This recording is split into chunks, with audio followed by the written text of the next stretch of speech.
Inyong lahat. Narito ako sa inyong harapan upang maipabatid sa inyo na dapat nating pahalagahan ang ating likas na yaman. Alam mo ba na maraming magagandang tanawin sa bansang Pilipinas? Isa lang sa mga halimbawa nito ay tanawin mula sa lugar tulad ng Cebu, Bicol, Iloilo at iba pa. Yaman din tayo ay mayaman sa lamang dagat na kung saan dinadayo pa ito ng mga taga-ibang bansa. Ang lahat ng biyayang ito ay mula sa may kapal na dapat nating pagkaingatan at pahalagahan. Ako, bilang isang estudyante, masasabi ko ang bansang Pilipinas ay punong-puno ng yaman, kaya naman dapat itong pagkaingatan. Ngunit habang dumadaan ang panahon, tila nagbabago ang lahat. Ang mga tao'y nawawalan ng pagmamahal sa biyayang ibinigay sa atin.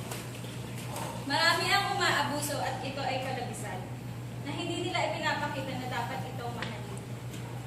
Lubos at walang saysay ang pinapakita ng mga tao, kaya naman dapat